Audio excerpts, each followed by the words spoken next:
Okay, welcome to Rotary today. We are so glad you're here. It's nice to see all your faces. Yeah, I'm so happy to see everybody who can participate remotely. It looks like we actually have some technological capabilities in our club, and so I am impressed as all get out. Fantastic. Well, we'd like to thank Salisa Hopkins and also Mina Worthington for being our greeters today. And now we will have music. Charlie, are you there? Cinco de Mayo, celebrated on May 5th, commemorates the Mexican Army's difficult victory over the French Empire on May 5th, 1862. In the US, Cinco de Mayo is recognized as a day to celebrate Mexican culture and heritage. Today's video is a mariachi band. Enjoy.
Happy Cinco de Mayo.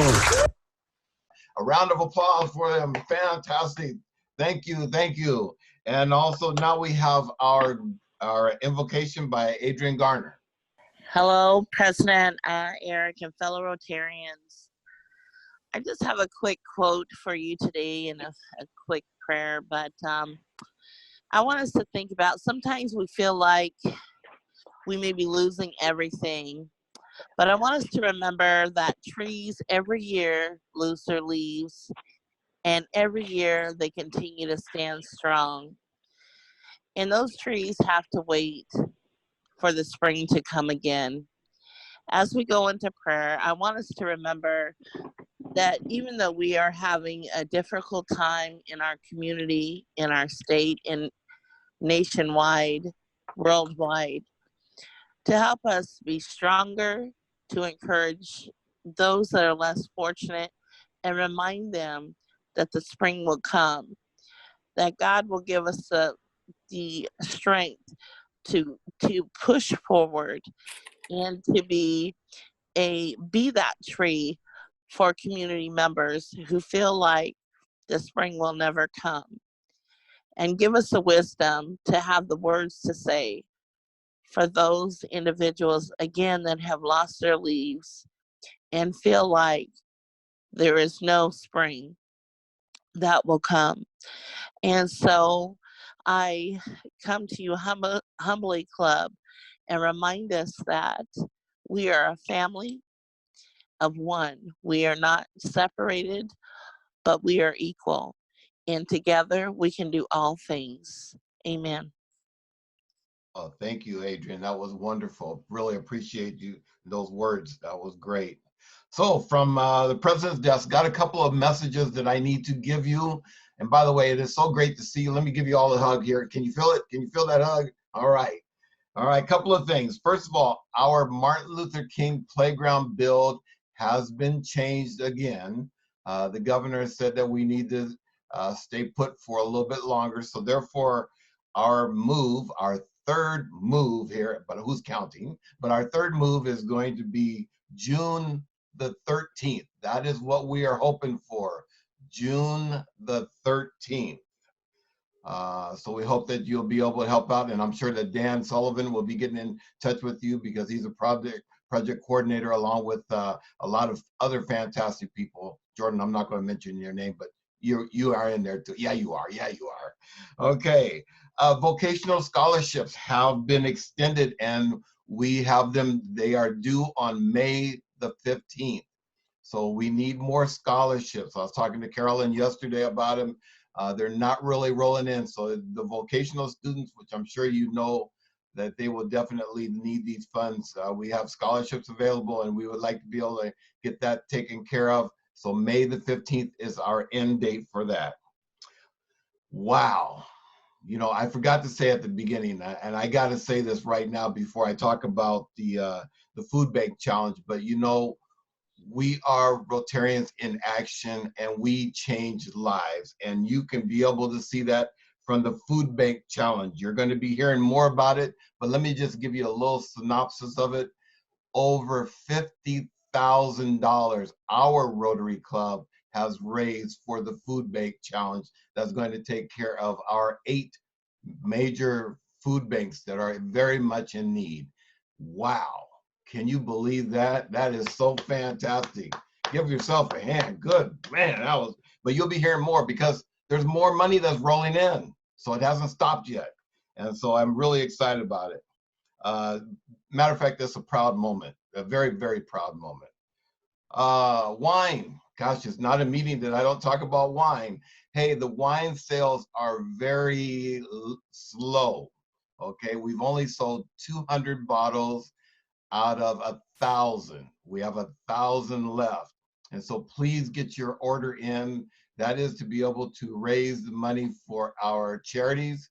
And so we need to get that taken care of as quickly as possible. Please contact Carolyn, either leaving a message at the office, email, whatever way you can get in touch with Carolyn so we can be able to do it. We're looking at a distribution. I heard John might have said it was like around the 23rd. Is that right, John? Around the 23rd of May.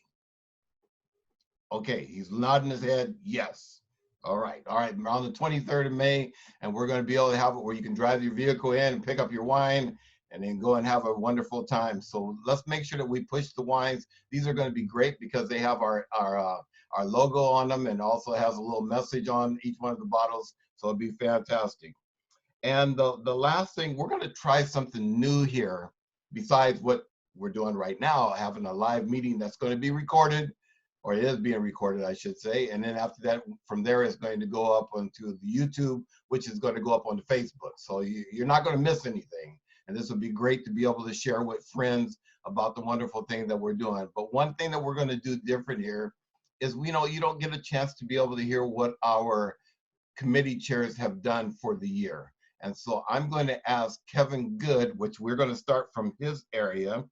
And we're going to ask him to be able to come in and introduce Carter Field and Jerry Ketchum to be able to talk about what they have done for this Rotary Centennial year with their committees. Kevin. Yeah, thanks, Eric. Surprise introduction, I suppose. You kind of nailed 90% of it for me. But I'm the board member in charge of World Community Service, and these committees have been doing great work this year. And I think, you know, I know many of you have experienced the Feed the 5,000. But for those of you who are unaware, Carter Field, who's the chair of that committee this year, is on. I see him there. And so I'm going to let Carter take a few minutes and tell us again a little bit about what that project was, kind of the results of our efforts there, and go from there. Carter, take it away. Well, thank you. I hope I'm being heard. I am having trouble with the visual, and for those of you who think that's a good thing, you're welcome. As far as our committee, we considered a whole bunch of different projects early in the year.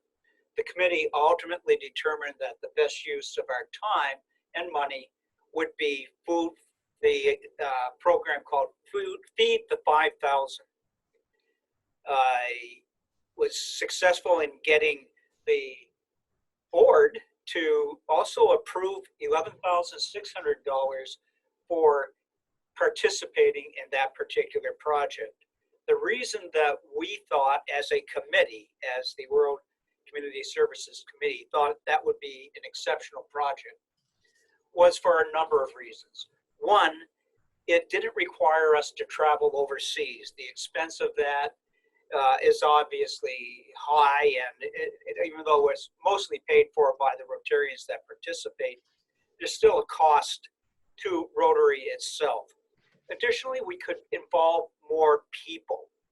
In fact, when we did the Feed the 5,000, there were a total of, this is an approximate number because we actually lost count. More volunteers showed up than had signed up. But 159 is the count I have of those who participated in this program. 125 of those were Rotarians or Rotarian family members. So we had a great participation. The program ultimately did not feed 40,000 meals. It fed 41,124 meals. The excess over that amount, the board kindly agreed to remit the cost of those meals, which was 29 cents a meal, back to the organization, which then provided the additional funds for other COVID-related meals. I say other COVID-related meals. These meals were specifically for Sierra Leone.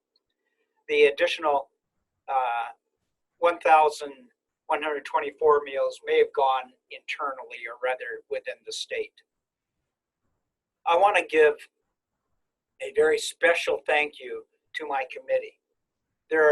Everyone on the committee participated in one way or another, but I want to make a specific acknowledgement of John Ball, James DeGrasse, Jim Fitch, Carolyn Flory, Robert Hall, Bill Harrison, Russ Mazzola, Bob Powers, Felix Rifa, Teresa Pritchard, Paul Palmer, and Dottie Hildebrand. If I left someone out, my sincere apologies. In addition to that, we had members who weren't members of our community that participated in a very active way. John Cooper and his staff at the convention center, they were tremendous. And then Sherry Bissell in public relations and Jennifer Blisner were very helpful to us in getting the word out. We got great coverage. I think we got some outstanding responses because of that coverage. So that sums up what we did this year for World Community Services. Thank you. Yeah, we'll go ahead and have Jerry Ketchum to be able to tell us what happened with Youth Exchange this year. Jerry. Welcome, everybody. Nice to see you all gathered on my screen. Youth Exchange, it started out with a bang. I mean, we have a great student, Francesco, which you've all met, I'm sure. And unfortunately, because of COVID-19, it's really, of course, affected all these students and possibly is going to affect the program for next year. Francesco initially decided that he was going to finish out his year, but I think the transfer to a new family just kind of made him realize he wanted to go back home. So he's leaving May 19th. Hopefully he's leaving. Some of the kids have had problems getting out because of canceled flights, but he will be leaving us then. And then our outbound student, Alexa Kirby, is still in Germany. She's actually requested that she finishes her year there before heading home, and her parents approve. We are now working with our next year outbounds, which have been selected, but we're not quite sure whether or not when they're going to go out. There's different alternatives they're talking about, whether to do a shortened year where they start in January, or let's see, there were a couple of different options they talked about. A late start, like starting in October, a real late start, which would be January, and maybe even canceling for the year. International has not, or I'm not sure, I guess it'd be the district committee has not made a decision.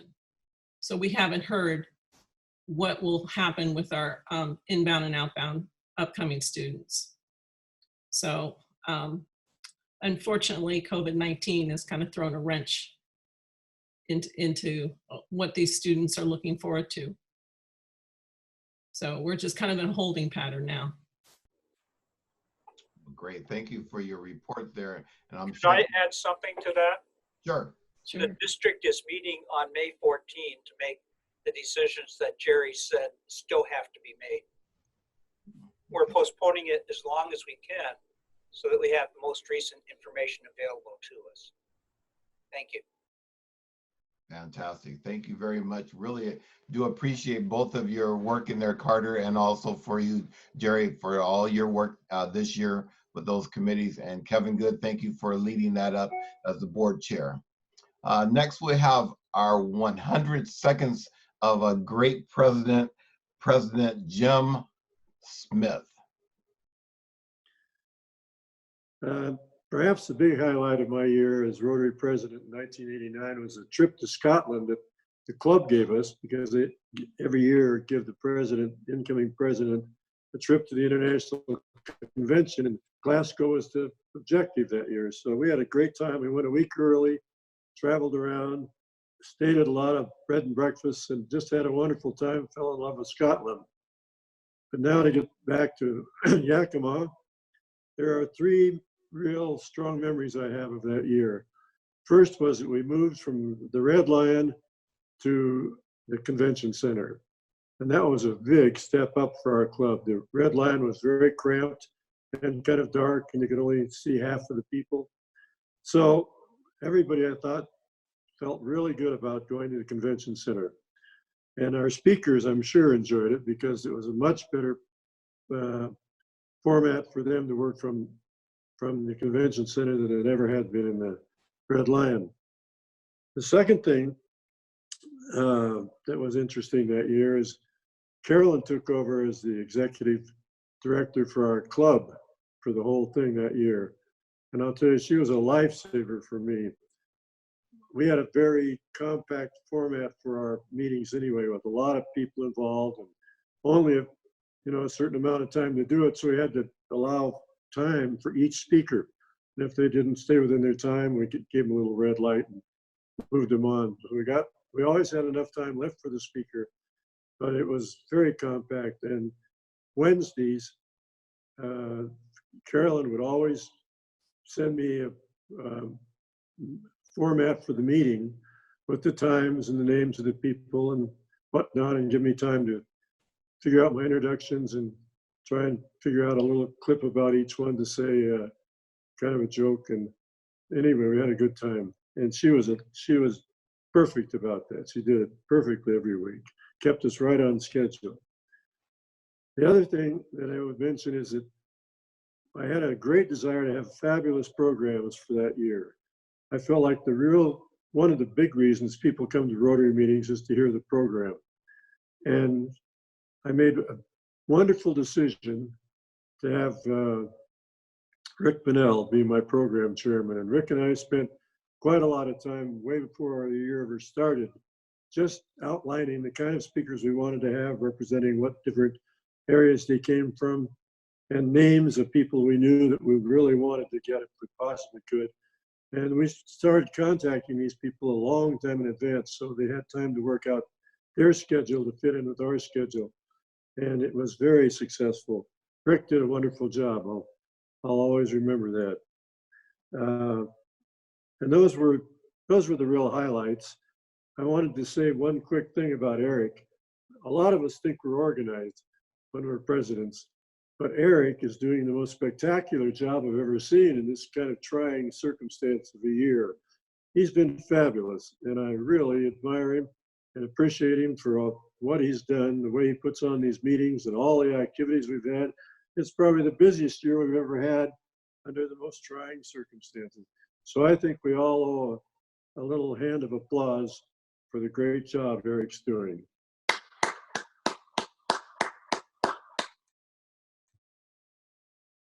Wow, boy, that was unexpected. Good Lord, thank you. And what a great year that he had as being president. I still remember the Red Lion and being able to sneak in there to be able to hear those wonderful meetings that they were doing and things in Yakima. But that last part, boy, that was a very tearjerker. So wow, that means a lot. Thank you very much, Past President Jim. I really do appreciate that. Introduction of our speaker, Carmen Mendez. Hi. Hi. So, hi, Eric. Hi, Rotarians. I haven't seen you guys in a while. So, I am pleased to introduce today Vanetta Abdellatif, President and CEO of the Arcora Foundation. Vanetta joined the foundation in early February. She was previously CEO of the Community Health Centers for Multnomah County and Portland Health Department, which includes 18 locations, including 7 dental sites.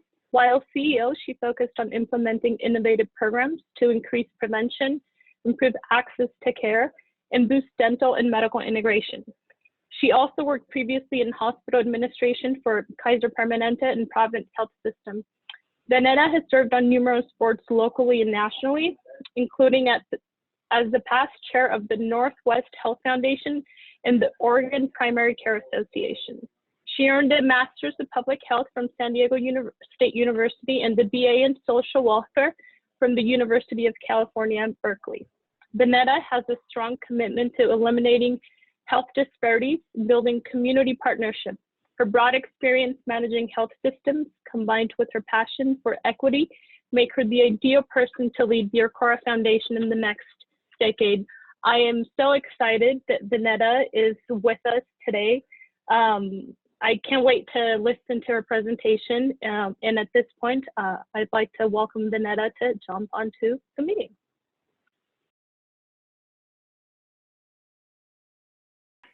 Hello. I'm so sorry I'm not able to be with you today. I'm sure that Yakima is beautiful in the springtime. So before I actually get started, I want to say thank you so much for your patience, and please bear with me. This is COVID-19 real reality and doing things very, very differently. I want to thank Dwayne at the very beginning for the editing that you had to do. I know you're going to make me look great, so thank you. So why don't we go ahead and get started. I look forward to providing a little bit of background about our Arcora Foundation and our work in Yakima and across the state to prevent oral disease, expand access to care, and integrate oral health into overall health. We are committed to raising awareness that oral health is essential to overall health and oral disease is preventable. First, I'd like to acknowledge the influence of Yakima on our work. Currently, we have 3 board members who proudly call Yakima their home.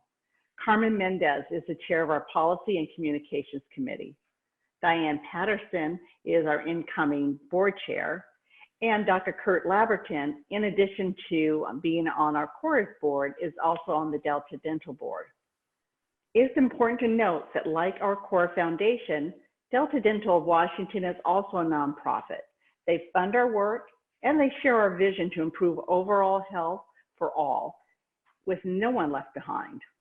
Together, we're focusing on improving the health in communities across the state. And today, more than ever, the community's health is so very important. Unfortunately, Yakima has been especially hard hit by COVID-19. I've experienced working in clinics, hospitals, and public health, and have a lot of friends on the front line. And we're really fortunate that they are working so hard to keep us all safe. Like you, I deeply appreciate their dedication and are committed to supporting their efforts. This pandemic is having a tremendous financial impact on businesses, both large and small. For example, Governor Inslee mandated the closure of dental offices for elective procedures to help prevent the spread of COVID-19 and also to preserve personal protective equipment for healthcare workers. To help dental practices that are closed, Delta Dental has committed $13 million in grants and advanced care payments. Tremendous job losses also means that the lines at food banks are growing longer. Both Arcora and Delta Dental have contributed over $350,000 to help with food security across the state, including a donation to the Yakima Community Foundation. Another very important effort that everyone should know about is our free referral service to DentistLink. As you'll see here on the slide, this includes our telephone number to reach DentistLink, as well as the webpage, dentistlink.org. Even though most dental offices are closed, dental emergencies haven't gone away. In response, we've expanded our DentistLink referral service to connect people with urgent dental care. Our aim is to keep people away from the emergency room as hospitals face unprecedented strain on resources and staffing. Anyone who's unable to connect with their dental provider can contact a referral specialist by phone to search for a dentist provider in their community who's open for urgent care. In addition to the recent COVID-19 grants, our Arcora Foundation has been involved in Yakima for many years in many different ways. Since 1990, we provided nearly $2 million in funding for organizations in Yakima, including dollars for scholarships, dental clinics, and improving seniors' oral health. As Carmen mentioned, I am new to Arcora and to Washington, having arrived in early February. And in addition to enjoying the delicious fruit, the fabulous wine, and the other bounties of the valley, I am also proud to have built wonderful working relationships with two of your local leaders, Anita Moynihan from Yakima Neighborhood Health Clinic and Carlos Oliveras from Yakima Valley Farm Workers Clinic. I'd like to spend a few minutes now talking about the value of oral health and why public health is so vital. In my previous role, I had patient members of the board, and one in particular stands out. Her name was Wendy. She was a self-appointed dental advocate, and Wendy had had a very challenging life. Wendy had lost all of her teeth by the time that she was 30, and she had years trying to find affordable oral health care. She finally was able to do that, got her dentures, and it was just like she blossomed. She was able to be more self-confident. She smiled all the time.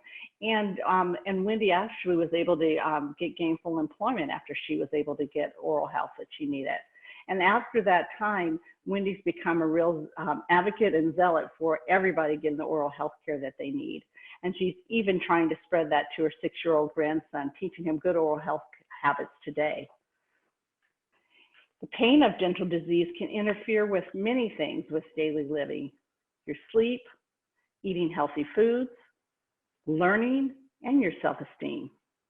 Infections in the mouth and inflammation can spread to other parts of your body.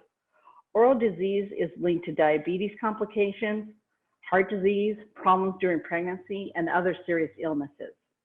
The bottom line is oral health affects overall health. You are not healthy without a healthy mouth. That's why one of our key initiatives is to make sure that oral health is integrated with overall health. And we're making important progress. Nearly 50% of physicians who treat young children have been trained to pay attention to oral health during well-child checkups. And some are even starting to do some procedures like applying varnishes to children's teeth to protect them from cavities. Why is this so important? Preventing disease early can improve oral health for a lifetime and save money for families, for businesses, and for taxpayers. It also saves pain and anguish for individuals who are dealing with very painful oral health issues. This is a good example of the benefit of public policies that improve community health. One of the leaders of this effort comes right from Yakima, Dr. Russ Meyer. He was a foundation board member for 9 years and a strong champion of this work and other efforts in Yakima to improve oral health. I'm really fortunate I was able to meet him in person before we are all sheltering in place. Thank you, Dr. Meyer, for all of the work that you've been doing. In addition to providing excellent leaders for our organization, Yakima has also been a leader in oral health. Let me provide a few examples. Washington's nationally acclaimed Access to Baby Child Dentistry program, ABCD, has been providing dental care to young children from low-income families and celebrated its 20th anniversary last year. ABCD helped improve the health and lives of hundreds of thousands of kids across the state, including many in the Yakima Valley. Our foundation has provided more than $6 million in grants to spread this program across the state, and we manage the ABCD program statewide. In this slide, you'll see what changes have happened in the ABCD program across the state and in Yakima.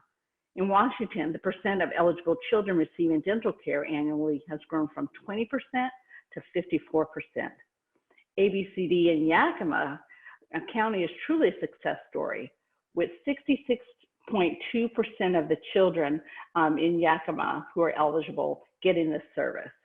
You're leading the state and you're leading the nation in the percent of low-income children from birth to age six who are receiving dental care.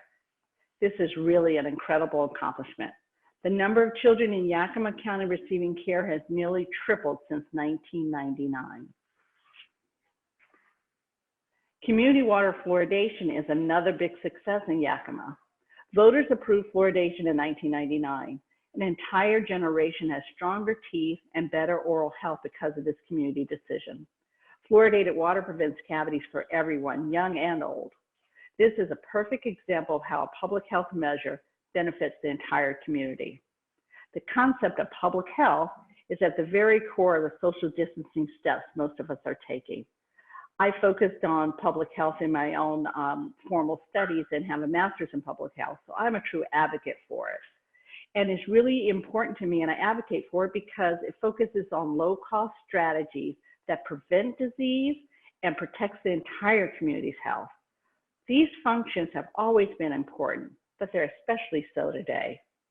Our healthcare system historically has focused on treating diseases after they've occurred, rather than preventing it before it starts.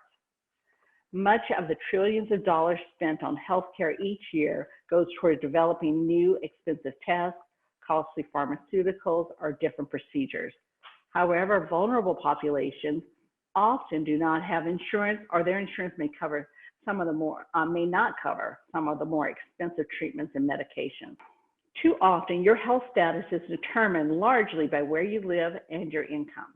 As a result, there are huge disparities in our country and unfortunately in our state too.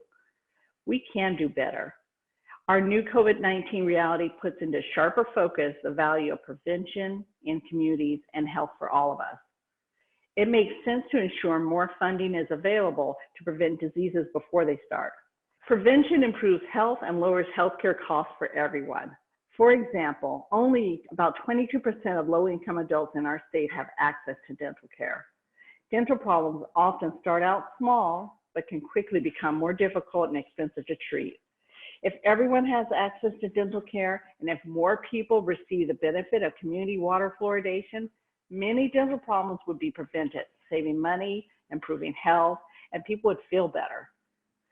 Good oral health care requires a combination of both personal and community responsibility. Each of us can practice healthy habits at home. This is especially important right now, since most dental offices are closed. I'm remembering a dental director that once said that one of her patients had asked, well, do I really have to brush and floss every day? She's like, no, absolutely not. Only brush and floss the teeth you like to keep. Well, that answered the question for me, so it really stuck with me. Here are a couple of videos we developed for our Mighty Mouse campaign. Mighty Mouse delivers messages to motivate target audiences and healthy behaviors to prevent oral disease. Mom, I'm thirsty. Instead of sugary drinks, choose tap water to prevent cavities and maintain your beautiful smile. Honey, who is that? Wow. Water with fluoride is best because it strengthens teeth. Too much sugar leads to cavities, obesity, and more. Thank you. Hey. Did you know that healthy snacking leads to healthier teeth? Help your child learn to choose tooth-healthy snacks like fresh fruits and vegetables, nuts and cheese. Choose water for thirst, not sugary beverages. Juice, soda, and sports drinks have lots of sugar. Sugar causes cavities, and cavities in baby teeth can lead to cavities in adult teeth. Remember, Your child is healthier with a healthy mouth. Visit themightymouth.org to learn more. We also have a community responsibility to make sure everyone has access to the keys that lead to good oral health. This includes access to fluoridated water, basic dental care and education, and essential resources, including nutritious food that people need for a healthy mouth and a healthier body. As we are witnessing, it makes sense to ensure that essential workers, including those who work in grocery stores and they work in the fields and they deliver our packages, all have good health. And good health includes oral health. We know how to prevent oral disease, but we need time and the will to make it happen. Perhaps one lasting legacy of this pandemic will be a new appreciation for the importance of healthy communities. I hope we'll see a new commitment to prevent disease and protect everyone's health, with no one left behind. We all benefit when everyone in the community is healthy, and we truly are in this together. In closing, I want to thank you for the opportunity to share my thoughts and leave you with a timely quote from the former U.S. Surgeon General, C. Everett Koop. Healthcare is vital to all of us some of the time, but public health is vital to all of us all of the time. Thank you for your patience, and thank you for the opportunity, and I look forward to meeting some of you in person. Thank you, Vanetta. Really appreciate your presentation. We're going to hold our questions there because we want to hear from Dr. Mike Maple or Kurt Laverton. Dr. Kurt Laverton, if you could be able to tell us what's going on in the dental field.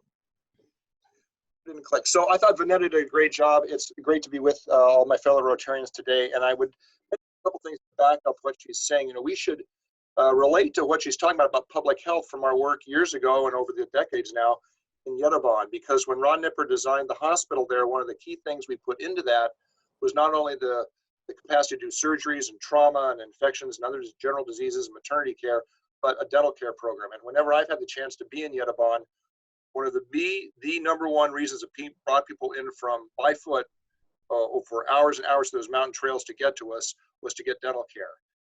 I've seen the same thing in southern Mexico near the Guatemalan border and throughout our own time here in Yakima. I mean, oral care and pain and suffering and discomfort and the effects it has on the system of all human beings is an old story in human health care. And the irony is that except for a few birth-related issues and structural issues, most of it is preventable, as we know. So it's important that we take care of people as best we can in a public health setting.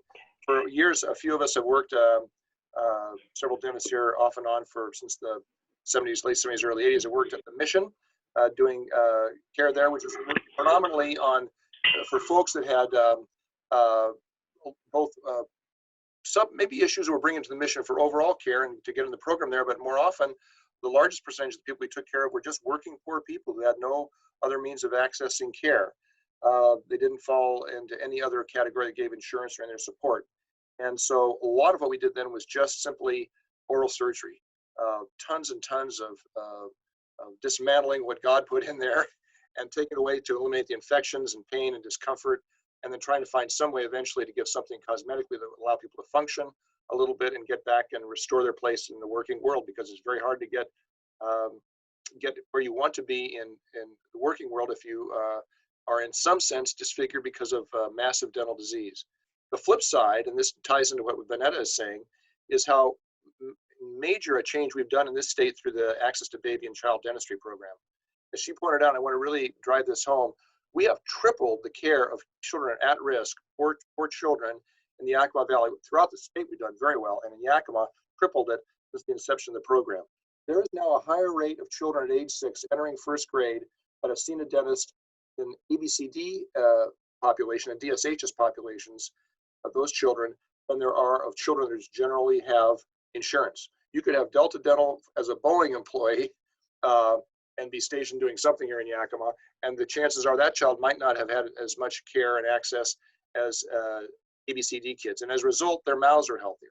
And as a result, they won't be at any point in their life seeking emergency care. Hopefully, they've turned the corner and patterns have been established that avoid that. So as a person who spent time taking multiple infected areas of tissue and tooth structure and soft tissue away from somebody at age 45 and 50 and 60 and 30 and 20, it's wonderful to see a program like and public health efforts that Vanetta is describing, which Arcora has supported quietly to the tune of $2 million in our town over the years, that prevent that. And you have smiling little faces and people who aren't waking up crying at night because they've been able to get care early. Their parents are understanding of how the disease process works and how to prevent it. So I just applaud Vanetta and all she does through Arcora, and public health is a critical issue, especially in the oral environment. So thank you, Vanetta, for being with us, and it was wonderful. Wow, thank you, doctor. I really appreciate that. Hey, we're going to have a lot of time for questions here, but I want you to hold your questions because I got to get Mike Hummel in here so we can get our Sergeant of Arms. Mike, here you are. A little out of order, no worries. I can take it. I hope everybody's doing well. Everybody is staying safe. Miss everyone, miss getting together with everybody. With all this craziness that's going on, one of the things that I really miss is sports, and in particular baseball. I'm a big baseball fan. That's why I'm wearing my Mariners shirt and my Mariners hat here today. Growing up, you know, Mariners games in the background on the radio and things like that were part of my youth, and it's something that we still have as adults too.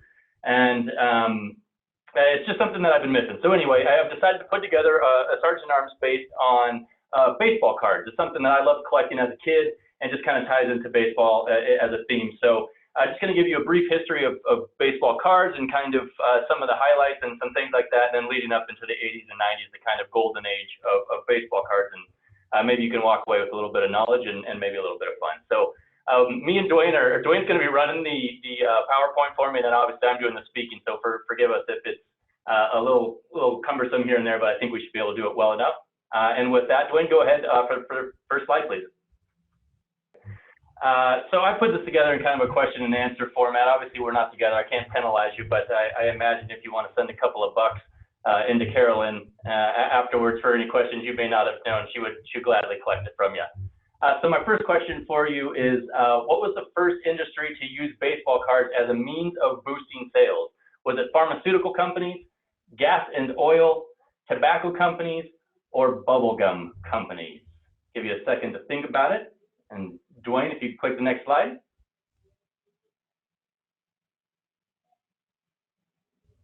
There it is. It's tobacco companies. Baseball cards outdate the National League, and baseball is American League and the National League. Baseball cards actually outdate the National League and first became popular when tobacco companies started inserting them into their packs of cigarettes as a way of boosting sales. Next slide, Dwayne. So I just mentioned it's baseball cards are older than the National League. So in what year were baseball cards first produced? Was it 1902, 1886, 1914, or 1925? And the answer is 1886. In 1886, Goodwin Tobacco, owner of Old Judge and Gypsy Queen cigarettes, created what has become known as the first official baseball card set. It's also known as the N167 set. The set featured only 12 players, all of them being from the New York Giants, who happen to be right in Goodwin's backyard. And here's an example of one of those cards right here. And as you notice, it doesn't really tell you much about the player or his position or anything. It's just a plug for Old Judge cigarettes more than anything else. As with any collectible, rarity drives value. The Honus Wagner T206 is the most valuable of all baseball cards. What is the highest auction sale price that it has ever received? Is it $1.5 million, $2.3 million, $3.1 million, or $4.4 million? And the answer to that is 3.1. Sold at a golden auction in 2016 for $3.12 million for a baseball card. Not a house, not a yacht, a baseball card. Pretty remarkable. Next slide, please. Still on the Honus Wagner, and that's obviously the image of the card right there. Why is the Honus Wagner T206 so rare? Was it because the company issuing it didn't have his approval to use its license? Was it because he wanted more money? Did he die while the card was being produced? Or was it because he didn't want his name associated with tobacco? And the answer to that one is he didn't want his name associated with tobacco. It's a little bit of a trick question here. It's not really known for sure, but it's widely accepted that it was either it's widely accepted that he didn't want his name associated with tobacco. He didn't want kids buying cigarettes to get cigarette packs to get his card. But there's also some debate that maybe he just wanted more money for the use of his likeness. Whatever it is, the American Tobacco Company ended production of the Wagner card after only about 200 of them were ever distributed. They were issued from 1909 to 1911, and it's believed that about 50, maybe 60 of them exist today, and very, very few of those are in any kind of condition to drive the kind of auction price that we saw earlier. So it is the most valuable baseball card out there. Next slide, please, Dwayne. The 1980s and the 1990s saw an explosion in baseball card collecting, with Topps being the most recognizable name brand. What you see here is a 1990 Topps card of Hall of Famer Tony Gwynn. Which of the following brands is not a baseball card brand? Is it Title, Donruss, Fleer, or Bowman? And the answer to that one is Title. Title is not a baseball card brand. The other three are. There are many card brands nowadays covering not just sports, but all aspects of pop culture. There's cartoons and kids characters and all that stuff. But Topps does remain the most recognizable brand out there in all of card collecting. Next slide, please. Due to the production volume of cards in the 80s and 90s, very few carry any value today. One of the most valuable of the era is this one, in which a player snuck a naughty 4-letter word onto the knob of his bat. A few went into production before it was caught and ultimately edited, which is the edited version is what you see here to keep it appropriate for Rotary. The player shown here is which Hall of Fame brothers or Hall of Fame player's brother. Is it the brother of Sandy Koufax, Randy Johnson, Nolan Ryan, or Cal Ripken Jr.? And the answer is that is Cal Ripken's younger brother, Bill Ripken. Bill, or Billy Ripken, had a respectable professional career of his own, playing in the major leagues from 1987 to 1998 for 4 different teams. He is now a studio analyst for Major League Baseball TV network, but might be most well known for being able to pull off this stunt and sneaking that little stunt into his baseball card. I believe this was in 1990. Even though this is one of the more valuable cards of the era, the unedited version is still only worth a few $100 because there were so many hundreds of thousands of cards produced in the late 80s and the early 90s, which unfortunately was when I was collecting, and none of them are worth anything now. Next slide, please. And the last one for you here. In 1989, Upper Deck gained a license to market baseball cards, and its first set became a wild success based on the strength of a future Hall of Fame player's rookie card. Who was that future Hall of Famer? Was it Ken Griffey Jr., Barry Bonds, Derek Jeter, or Frank Thomas?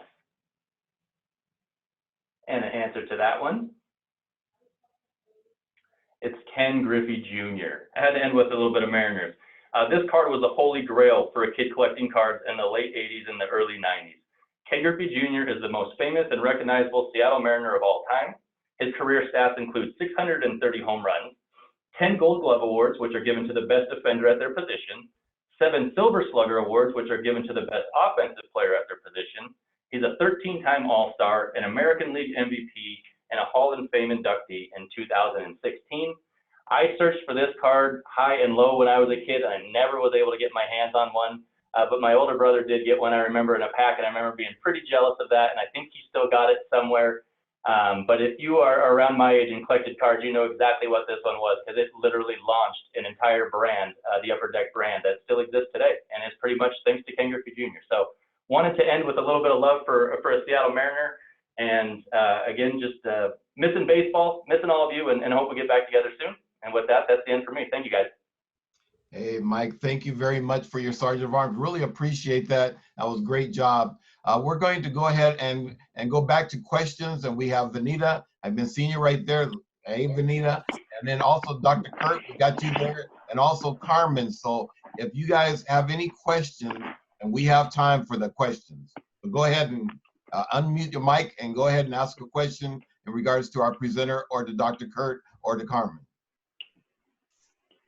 In my mind, as in a lot of other medical situations, there's probably a fine line between what is necessary for comfort, for self-esteem, other factors associated with dental situations, and cosmetic dentistry. And so I'm curious to know where and how you draw those policy statements regarding the complexity of making the decision between cosmetic dentistry and individual success and need. Thanks.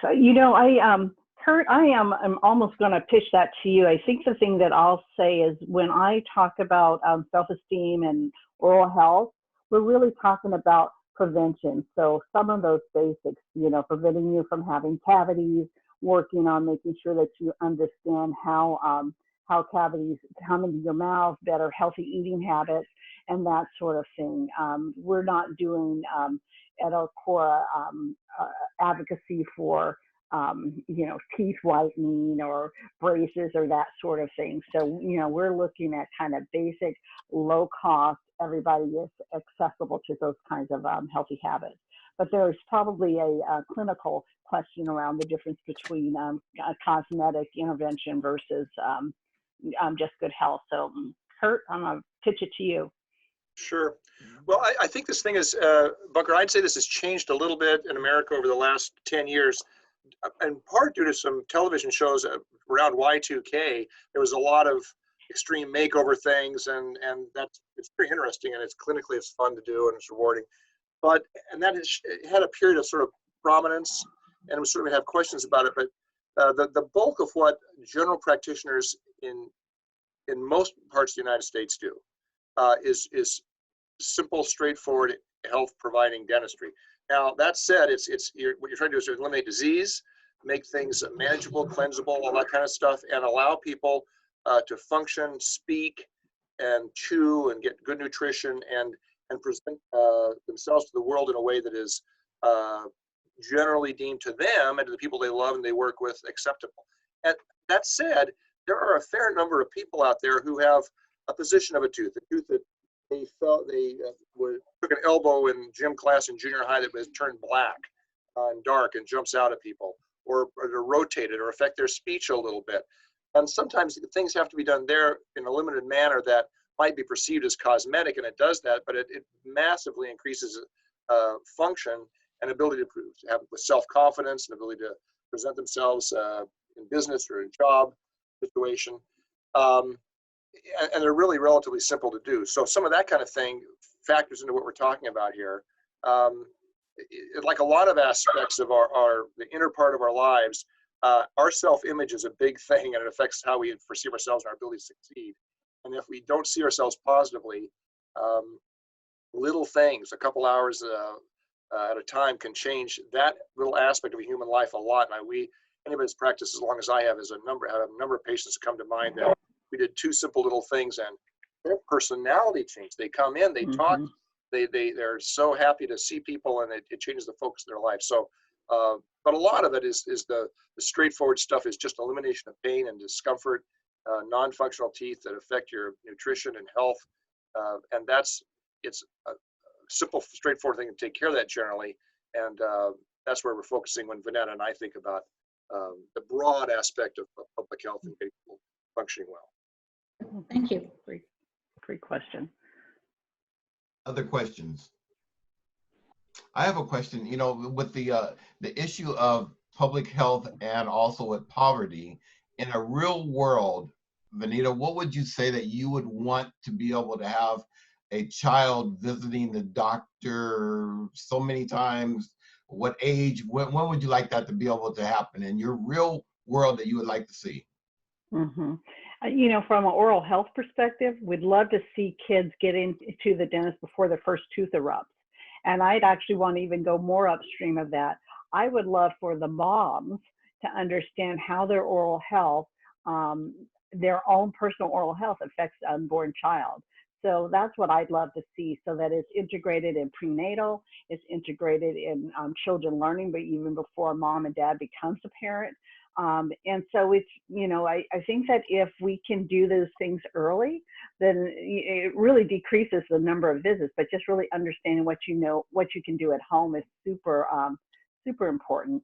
And I would love to actually see from a public health perspective that all of these various disciplines in healthcare, so physicians, nurse practitioners, physician assistants, dentists, hygienists, all understand enough about each other's specialty that they are able to at least provide some consultation to folks no matter where they hit the healthcare system, so that we can all really understand that the mouth is part of the entire body. And if your mouth isn't healthy, your heart may not be healthy, you can have other kinds of issues. So I would love for a lot better alignment between medical and dental integration throughout. But to answer your question directly, before baby even is thought of is when I'd like to actually see people understand what they need to do with oral health.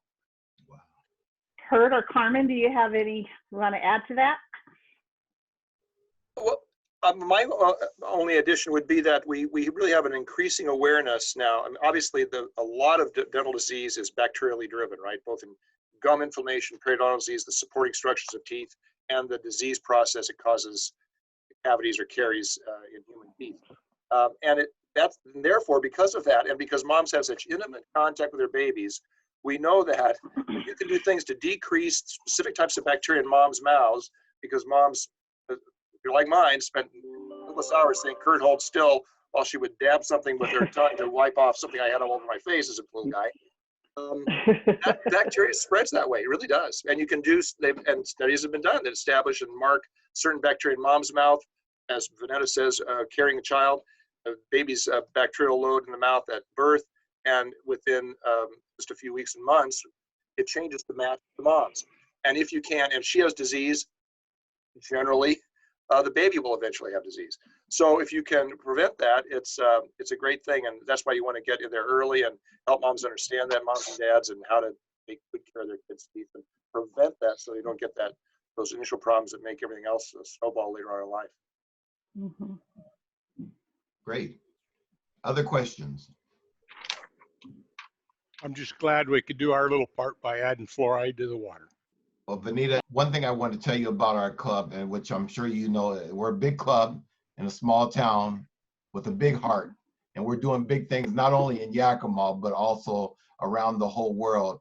And we really look forward to being able to have you as a guest to us in person, because I've heard some wonderful things about you from Kurt and also from Carmen, and your presentation was outstanding. And we really look forward to being able to see you very, very soon, so that way we can get together. And the rest of you, I mean, they're open for questions, and we're going to stay on here. But one thing I just want to say, I really appreciate you guys. This new format, it was kind of messed up for me. I kind of messed up here, but oh well. But anyway, I just want to make sure that you guys know how much we really appreciate you. And if there's any other questions, let's just keep them going here, all right? We have time. About the fluoride in the water, are you seeing an increase in maybe cavities? Because I was thinking about that when you were lecturing. My kids don't drink tap water. We have water in the fridge. So as filtration systems increase, are you seeing that pushes back on the good of getting fluoride into the water, or does fluoride not get filtrated through that, or what's going on with that? Well, fluoride doesn't get filtered out by the traditional make it taste better filter systems. Yeah, that's good to hear. And also, you're going to get fluoride if you're cooking with it, you're boiling your pasta. They're still getting fluoride. I think it's really we have water that we're getting all the time too, even in the shower. So you get a little bit in there. I've not seen studies to see, there is a difference between if you're getting all of your drinking water from bottled water that doesn't have fluoride in versus fluoride. And I haven't seen those studies to know what those rate differences are. I don't know if others on the call have or heard. Is that something that you're familiar that's been looked at?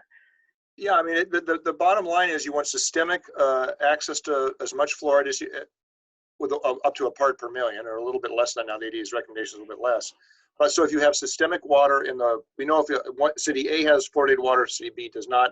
Children from fluoridated water sources do better, much better.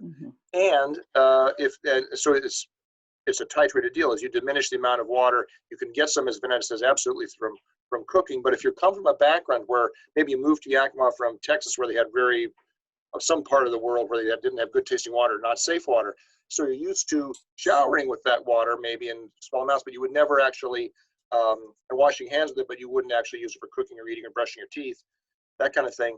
Given enough time, yes, you have less systemic fluoride, and therefore when bacteria secrete acid, which forms little holes in teeth, the saliva does not have the material it needs to start filling those holes and putting the putty in there to fix it. So it's a problem. You have more diseased and more affected teeth in general. So it's short term, it's not a problem, but if you can maximize access to fluoridated water in drinking and for other purposes, you're better off. Thanks for that. That the water in the West Valley, Nob Hill, has natural fluoride in it as opposed to being added. In fluoride, Vanetta, or in West Valley, right? You're talking about the Nob Hill water and other. Yeah, right. Nob Hill is really what I'm thinking about.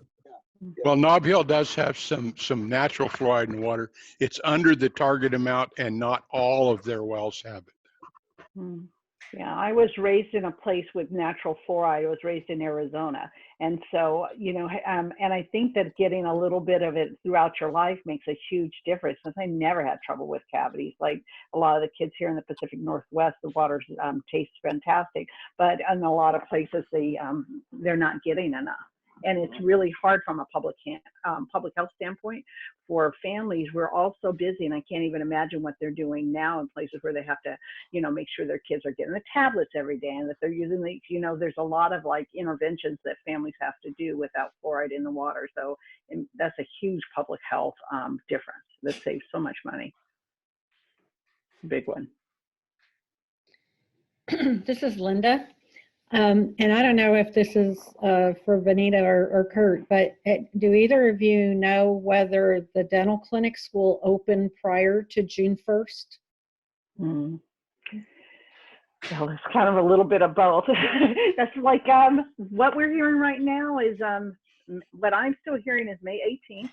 And of course, those things can change, and each of the dental offices are, not each of them, but many of them are looking at what do they need to do to open safely. And I know that we want to get folks back to work, but we are actually following the information, the direction from the governor's office, and in partnership with the Dental Association on that. Kurt? Okay. Yeah, I just think we don't know. I was hoping for the 18th. I'm assuming it'll be the 1st. The cynic in me assumes that. So we're, going for both directions. I think one of the things, literally, I will admit I'm a little bit concerned about here is the current rate of COVID activity in Yakima County. That's getting a lot of attention, and I think there may be some thought to opening parts of the state at various levels and various times, which I can understand. But we have a lot of issues that were brewing when we started this 10,000 years ago, it seems like now, that were problems, but not horrible problems, but they're getting towards horrible problems. So I know in our practice, we have a lot of people I really need to get in, but so hopefully it'll be, to answer your question, hopefully it'll be no later than the 1st that we can start doing this, because we got a lot of people that are really have issues we need to address. So and there are a lot of conversations too about maybe limiting the services in some way, that there are procedures that are a little more safe, and whether or not dental practices can do some testing to try to create safety. So there's a lot of conversation to try to speed that up. So it's an excellent question. Yeah. So we have a dental clinic, and it's been closed. And some of our health programs have been allowed to open with social distancing and face masks, but obviously you can't do dental hygiene with from 6 feet away. And so I was just wondering, are there some other creative PPE options that you see coming into use after you open? Yeah, I think the way it'll be a combination of things Vanetta mentioned. I think you'll probably see your temperature taken. There'll be a pretty strict series of questions to ask. How are you feeling? What people you've been in contact with? That kind of stuff. You'll very likely spend time outside the office until they're ready to take you right to the operatory where it's been thoroughly cleaned. The last people were in there. The staff that will be around you from our providers. Of course, the masks, as we know, are really designed so that I don't infect anybody, not so much that they will get to me, right? It's they have that aspect, but the big key is to prevent anything I could be active shedding viral particles and not know it. So everybody's gonna have masks on, you're gonna see, and then there will be a moment where you're gonna have for a while you're gonna have to take a mask off, and we'll do all the things we can do, keep it to a minimal amount. But some things we have to do involve air and water and working, as you say, and that's just the way it is. And then cleaning up, making sure that's really, really clean, scrubbed down, disinfected, and then prepared for the next patient to come in. Now, when you think of it, if you think of here in Yakima, and Dwayne could jump in on this. I was talking to somebody at Virginia Mason the other day. From all the patients that have been cared for there with active disease by our healthcare professionals, I think Virginia Mason has no cases of any staff at this juncture. Through all this, and knock on wood, as my wife says. So I think we can do it as providers. We're strict and demanding of ourselves, and wash, and keep our hands away from our faces and wear masks. We won't infect people here. So if people come in and are not having any signs of the virus, we have a lot of cases in our area, but I have yet to find somebody I know one-on-one that knows somebody that was personally affected. So it's not. I think it is focused kind of in the nursing home area and other groups. So hopefully we can do it as safely as we possibly can. Trust me, it's going to have a lot of attention given safety. Thank you. I know people who are personally affected by COVID-19, and some of them are healthcare providers, and that's where they got it. And Memorial Hospital, the last I heard, they have about 60 or 70 employees who have tested positive. Most of them acquired the positivity from outside the hospital, from their social environment. But a few of them, one of our physician's assistants got it on the job. I know very few on the job, I guess, what I was hearing now. But unfortunately, the rates are really high in Yakima. So I think whatever strategies that are happening going forward, you have to be really really thoughtful and diligent in all of those practices. And hopefully we'll get a vaccine here very soon, because it's pretty scary. Yeah. Well, Eric, speaking of that, I'm going to have to excuse myself to a patient coming in as an emergency patient right now. And I've got to step away as well. Thank you so much for your patience, and I really appreciate it. It's the first time I've done a video recording, and it was a real stretch for me, but I appreciate you all kind of hanging around and connecting, and it's good to see some friends out there. I saw Anita out there and Angela Gonzalez. So hi, y'all. I look forward to getting to Yakima. I want to get out there for real this time. So fingers crossed. Great. Have a good rest of your day. Thank you very much. And by the way, for next week's program, Dwayne, would you happen to know what next week's program is going to be? I do. The master at the controls. Let's see, it's Michael Diagonal, I think his name is D-A-I-G-N-E-A-U. This has been arranged through Celerity, and he's talking about group governance, I believe. Comes from an organization called Quantum Governance. A governance expert for specifically nonprofits. So I thought it'd be interesting, since we do have a lot of individuals in our club that are either on nonprofit boards or actually are executive directors at nonprofits, that it might be a nice conversation for people to listen to best practices in nonprofit governance. Great, fantastic. Looking forward to next week's as well. And you all be safe, and we'll talk to you soon. Bye.